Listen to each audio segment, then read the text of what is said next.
What enabled the 9th Division to be much better prepared for jungle combat than the 6th and 7th Divisions that preceded it? We look at how Canungra prepared troops for combat in the jungle. This is the Principles of War podcast, professional military education for junior officers and senior NCOs. Ladies and gentlemen, welcome to episode 121 of the Principles of War podcast, the founding of the Jungle Training Centre at Canungra. This is the fourth in a series of episodes with Dr Adrian Threlfall. He is the author of Jungle Warriors and an expert in jungle warfare doctrine development. When we were planning this series, I said to Adrian, I didn't think we would get as many listeners as we normally do for our podcasts, just because of the fact that we are talking about a very arcane area of military history. However, I've been pleasantly surprised at the amount of feedback and the number of people listening to these episodes. And Apple Podcast tells us the amount that each episode gets listened to, and it's above average. So for some reason, I think that there are a lot of people out there who are interested in doctrine development and in particular, jungle warfare doctrine development. In this episode, in the previous 3 episodes, and the one future episode to come, there are a lot of nuggets of gold when it comes to jungle warfare. There's obviously a lot of people out there thinking about jungle warfare, and I think that is why this series is proving so popular. So if you've got anything out of these episodes, please put it on your PME podcast listening list. Recommend the podcast to others, and if you see any of the social media, please share it because it really does help us to get the word out there. So let's get back to the interview with Dr. Adrian Threlfall. So we've mentioned it a couple of times, and I think now's a good time to sort of focus on it. What I think is the secret weapon that enabled the Australian Army to really become masters of the AO with which we needed to dominate, and that is the Jungle Warfare School at Canungra. What is the story of the development of the school at Canungra? Right, it's got a number of strands, but at its heart is the realisation that the independent company training school, which, as you mentioned, was set up and established in Foster in Wilson's Promontory in southern Victoria, that is going to be moved, needs to be moved further north. Yes, the terrain is pretty steep and pretty hard to move through, but it doesn't accurately reflect, obviously, the tropical nature and the sort of similar foliage that you're going to find in the Southwest Pacific area. So Army says that, right, we need to move it north. We're not exactly sure where to move it north, but Army headquarters is also moving to Brisbane at this time. So obviously headquarters has basically been at Melbourne. Victoria Barracks, so on St Kilda Road there, is where the war has been fought from there by Blamey and others. But advanced headquarters needs to move to Brisbane, needs to move further north to be closer to the theatre of operations. At the same time, so in October 1942, the decision is made, we'll relocate the Independent Company Training Centre. Yeah, Canungra is critical for the Australian Army to ensure that the soldiers that the Australian Army will deploy to serve in the Southwest Pacific are as well prepared as they can be. One of the big and important milestones on this way is the appointment of Brigadier Irving as Director of Military Training to LHQ. So we've now got someone at that level. It's not just, as I said, some poor captain with a lieutenant as his 2IC having to collate things. We've got a brigadier with a proper staff. And this really comes, Sid Rao and Blamey don't get on at times, obviously, and Blamey obviously dismisses General Rao. But in October and November, Rao is writing reports based on the experience that he's seen when he's been in New Guinea. And I'll quote this, he writes in mid-October, it's essential that troops get into actual jungle and learn to master its difficulties of tactics, movement and control. A couple of weeks after that, in late October, the only way to train for jungle operations is to train in actual jungle. Unless troops live under conditions which they have to fight, they will be dominated by their environment. And I think those 2 quotes are what leads directly to the establishment of Canungra. And 29 October 42, documents created, called Establishment of Training Centre Canungra. The first instructional staff are from that guerrilla warfare school, so from Foster, Victoria. So early November, CGS, so Vernon Sturdy, issues instructions formally establishing a jungle warfare training centre. It's going to involve three elements. There's going to be an LHQ tactical school, so to train lieutenant colonels, majors.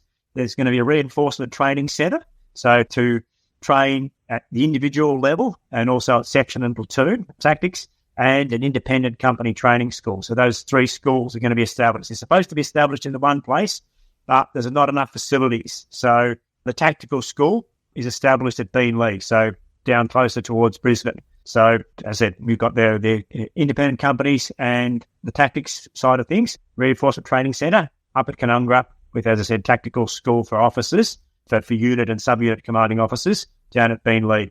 And that is really the start of this training of Canungra as being the establishment that will provide that training for the future. It is a bit of a rocky start. I mean, not many commanding officers are happy to lose the good officers.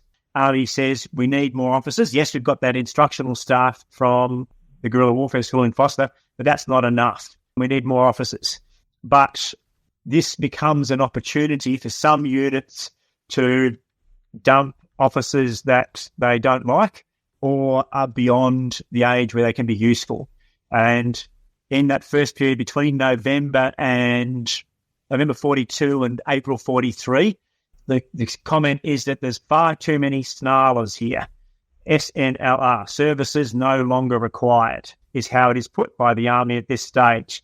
So there's a lot of officers that are found pretty soon, don't know what they're doing, or they're too unfit or too old for being able to keep up, and they're posted out to service units.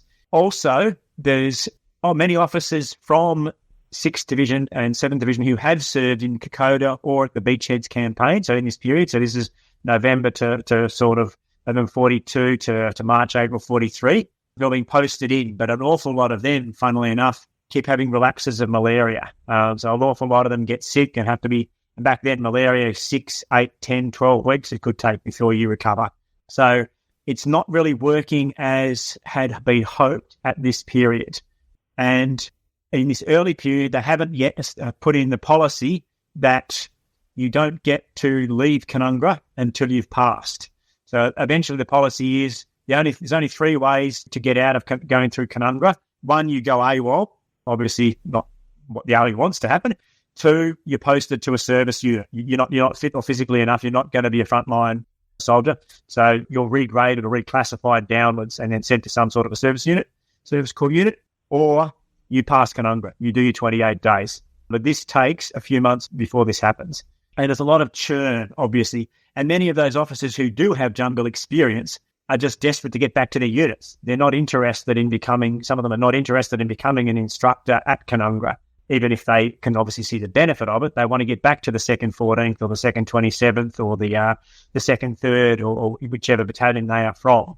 So in those first few months, it's not turning out in sufficient quantities troops that are as well trained as Army had hoped for. So that takes a few months before it really starts to work as they had hoped it would. So that's really from April 43 onwards. But the other important thing that is happening, not everybody can go through Canungra. So there are units that in Western Australia, in Victoria, wherever they happen to be, they need to have the benefit of these learnings. So the other thing that LHQ does, and this is partly Brigadier Irving at DNT, they establish LHQ, so Land Headquarters training teams.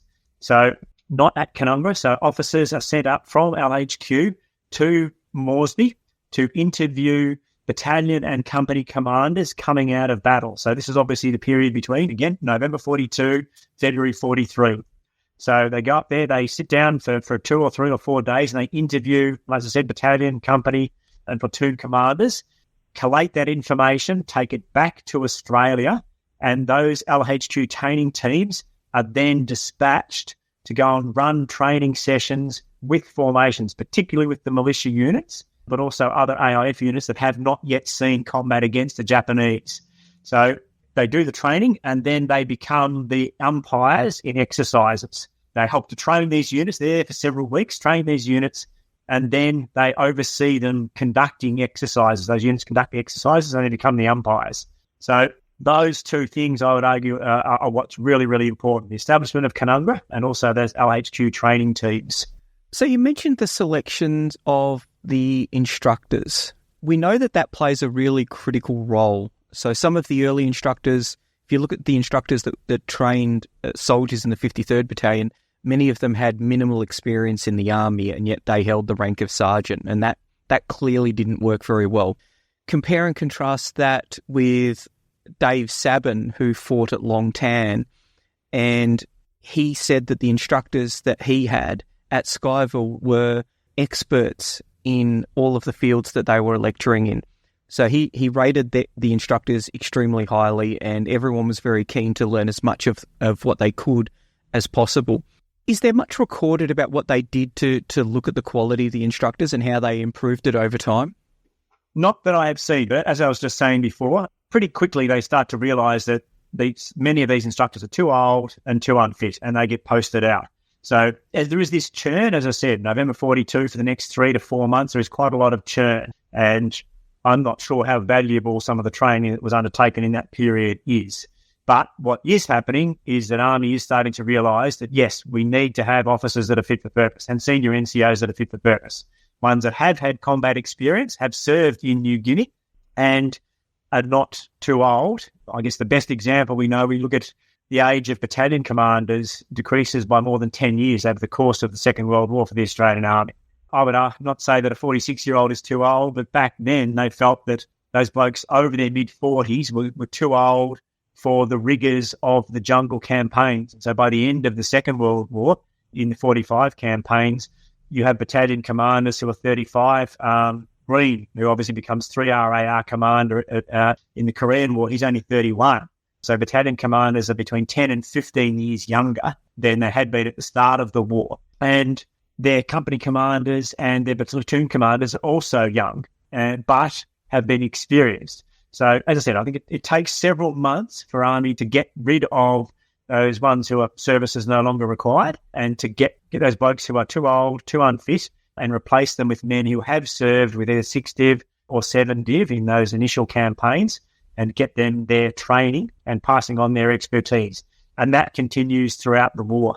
You keep replenishing, and then you have people from 9 Div, obviously, once they've served in their first jungle campaigns, they're passing on their knowledge. So throughout the rest of the war, the instruction, I think, from what I have seen, is first rate, and it's on a mass scale. I mean, I think by April 43, there's about 1,400 people under training, soldiers under training at Canungra.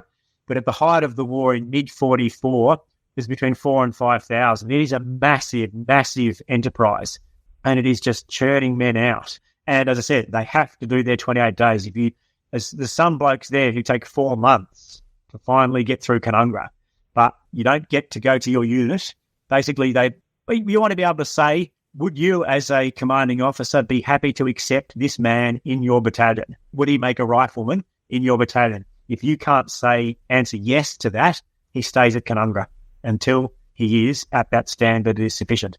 And it is once you've got those officers and senior NCOs who have experience, who are young enough, fit enough, and strong enough to train satisfactorily those men who are then going to be sent up to serve in the South Pacific. We should just reflect on that there were people who did 4 months at Canungra. That's doing it really tough, and it shows a huge amount of perseverance of people who want to get into the fight, because 4 months at Canungra, that would be quite an experience. What do we know about the syllabus at Canungra? Again, another great frustration to me when I was researching this is that the excellent syllabus that I've found is the initial syllabus in 1955, so when Canungra is re-established. I've got access to a hard copy of it, and I think it probably is based on quite a lot of 44-45. There's lots of lessons in there that talk about how Matilda tanks were used in the jungle by 9th Division, supporting 9th Division in the approaches to Satelberg. But in those initial months, I have not been able to find a syllabus anywhere. If Army's got them, if Army's got it somewhere, I would love to see it. But in the Australian War Memorial and the National Archive, my searchings, I have not actually been able to find the syllabus. As I said, in the Directorate of Military Training, their document that looks at the 39-45 period, they talk about it, what sorts of training occurred there, but they don't mention a single document that it was actually used. And similarly, in Brigadier Rod Hamilton's History of Canungra, which was created, I think, in 2003 or maybe 2004, the updated version, it does not list a single document that was used to form the basis of the training that was then delivered to those men who were going through Canungra. Yeah, if someone out there is better researcher than me and has found access to it, I would love to see it. But I have not managed to find an actual direct reference to training documents that were used at Canungra. It would be interesting to know how that lessons learnt process fed into it, because the syllabus that you've got discussing the tanks at Saddleberg in support of 9th Div, clearly that wasn't being used in the early days of Canungra. Do we know how combined arms developed then in the jungle? So the Australian Army was a little bit late to the party. We'd forgotten a lot of the things that we'd learnt, just as the British Army had done, and I think there was an element of continuing to take lessons learnt from the British, and so we forgot about combined arms, partially because it was expensive to do and partially because it's a difficult thing to do. But there was a lot to relearn about combined arms, and then on top of that we needed to adapt the combined arms concept to the jungle because it's a lot more difficult to manoeuvre and it's a lot more difficult to logistically support. What do we know about the development of combined arms for the jungle? Yep. A lot of it, at least at the start, is based on what happens at the beachheads. So obviously there is not enough artillery, I would argue, employed by the Australians, and not enough armour. But again, reports are being written. There's voluminous reports. There's dozens and dozens of reports written by each of these company commanders, battalion commanders, brigade commanders serving in this period, late 42, early 43. And it talks about what we need to do. How do we use artillery? How do you spot? How do you adjust forward shot? How do you communicate with your guns? Can you use a whole regiment? Are they going to be batteries? Are they going to be single guns, which they often are, which is unheard of for most modern armies to have a single gun out in the middle of nowhere. And obviously having to defend your gun pit. The Japanese obviously knew that how important our artillery was and the small numbers of artillery that we had. So they would try to launch sneaky raids and come in and throw satchel charges or blow up or spike the guns. So lessons are being learned and recorded and sent back. And similarly with armour. I mean, one of the most frustrating examples of the use of armour, whether you can call them armour, is the use of the Bren gun carriers in the first attacks, late 42, early 43, when they get chopped to pieces. An officer of the 2nd, 6th, Cam Bennett, I think he's Captain Bennett at that stage, he'd written a report on Ceylon and said, because he's a member of the 17th Brigade who were doing their training on Ceylon, and they'd been told to use your carriers. Can Bren gun carriers, which are obviously open-topped, can they be used in jungle warfare? And their reports, both of 16 and 17 Brigade, are categorical. You cannot use them. They will be cut to pieces and their crews killed instantly. He's horrified when he learns later on that it wasn't his carrier platoon, obviously, but other carrier platoons had been used. And funnily enough, the Japanese had slaughtered them because you can sneak up really close to Bren gun carriers in the jungle and being open-topped, kill their crews pretty easily. So obviously, eventually, what are sent up there are not the grants, which probably should have been sent up there. There's no Shermans at this stage. It's the grants that should have been sent up there, but we don't have barges or transport. We could put them on big ships, but we couldn't land them to fight at the beachheads. So the only transport that we could only carry the small Honey Stewarts, which are a fast, long-range reconnaissance tank, really. They're lightly skinned. They've got a 37mm gun and a 30 cal Browning. They're a really good reconnaissance vehicle. They're good for fast running. They're good in the desert or in European conditions. They're not the ideal tank for use in the jungle, but they are light enough to fit on the transport and to be landed from the transport. As I said, the grants are too heavy. They're nearly double the weight. We can't get them up there. It's as simple as that. And they are thrown into battle pretty quickly. There's no time. I read one account of an infantry platoon commander being told that on the next day he is going to support tanks in attacking Japanese bunkers. He rushes down to the Lager where the tanks are, and he says, "Mate, I've just found out. I'm going to support you blokes tomorrow." And he takes the tank commander, and they crawl up as close as possible that night. They crawl as close as possible up to the Japanese positions. They've got binoculars. They try to work out what they can see. head back there after they've had sort of an hour or so of observation of the terrain the tanks are going to have to advance over, and the Australian infantry are going to have to walk over to support these tanks. They get back to the tank's base, and they hastily draw up a plan of what they're going to do the next day. I find that astounding that you less than 24 hours that you can be thrown into the tank, and you've not worked with tanks since the desert. And obviously these guys, this is 18 Brigade, so they've served at Tobruk, obviously in the defence of Tobruk. There were elements of the Royal Tank Regiment there. So yes, they would have possibly had some sort of combined arms training at Tobruk, but mostly that was obviously a defensive battle. So they had their discussion, worked out what they were going to do. They quickly realised that they would hang some satchels, they'd hang some bandoliers of ammunition on the back of the tank. And the tank commander said, because there's no external radios. Later on, the Matildas have an external radio that you can talk to the tank commander, talk to the tank crew. So the tank commander just says, get one of your blokes to bang on the back of the turret with his rifle butt, and we'll open up and we'll have a chat about what you can see. Because obviously in a closed-up tank, in that sort of terrain, even though it's mostly sort of rubber plantations and coconut lands, it's not the thick jungle that we understand. You still can't see much when you're closed up, obviously, in a tank. And so that's what happens the next day. The tanks advance. They do a wonderful job. That they do knock out lots of the bunkers. But yeah, you see these George Silk, that a mad New Zealand cameraman who takes most of the images that we understand or that we see of the fighting across the strip. The advances sort of in January, late December and January 43 are taken by George Silk. Yeah, of these blokes banging on the back of the tanks and being handed out hand grenades because they'd agreed to take extra bandoliers of 303 ammunition and hand grenades and pass them out so that we could get resupply on the move.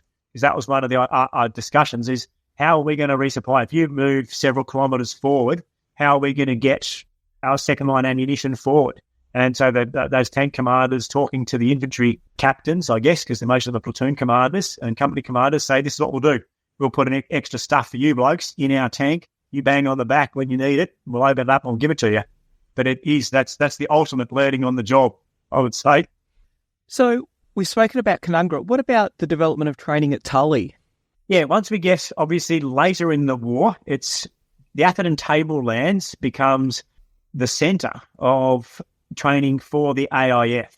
So after the 6th and 7th Divisions come back from those campaigns that they fought in late 42, early 43, they're reformed after going off on leave. They're reformed on the Atherton Tablelands. Army realises that they can't all be focused around Canungra. And that's the basic training anyway. That's that individual and, as I said, section and platoon training. And if you are a replacement for a reinforcement for 6, 7 or 9 Division, or obviously the AIF Division, the CMF Division, so 3rd, 5th and 11th, you will go through Canungra. But 6 Div, 7 Div and 9 Div don't go through Canungra. So they are set up on the Atherton Tablelands, again, much further north, so inland from Cairns. They wanted a centre that you could basically have access by train. That you get trains up along the coast, Townsville to Cairns, and then up onto the Tablelands. Yeah, throughout the Atherton Tablelands, around Rocky Creek and Kyrie and Tully, as you've said, there are tens of thousands, more than 100,000 Australians for those AIF divisions, those second AIF divisions and their support troops throughout the rest of the war. So really from April 43 until the end of the war, that is the main training centre for those AIF divisions, as I said, except for those new reinforcements. So if you volunteered as an Australian, you've been a civilian beforehand, you'll go through Canungra.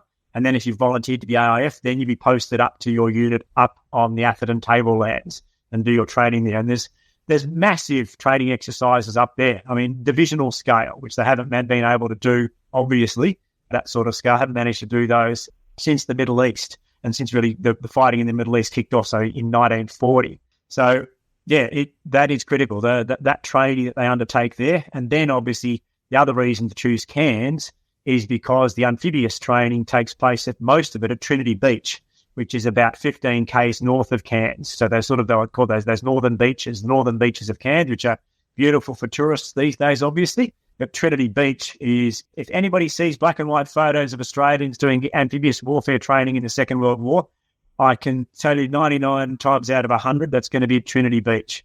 And that was just determined as to be one of the best places to do amphibious training in terms of the conditions and the tide and so forth. And as I said, being close to Cairns, having the train line and the Atherton tablelands, so you can move the men down from the tablelands and get them to it. So kill two birds, one stone. So they can do their combined arms training up on the tablelands and then do their amphibious warfare training down at Trinity Beach, just north of Cairns. We will finish up the interview here. Next week, we're going to come back and look at the development of the Owen gun, the gun that was needed to be able to fight in the jungle, and how did the Japanese army adapt to the development of Australian TTPs for jungle combat. The Principles of War podcast is brought to you by James Ealing. The show notes for the Principles of War podcast are available at www.theprinciplesofwar.com for maps, photos and other information that didn't make it into the podcast. Follow us on Facebook or tweet us at Surprise Podcast. If you've enjoyed this podcast, please leave a review on iTunes and tag a mate in on one of our episodes. All opinions expressed by individuals are those of those individuals and not of any organisation.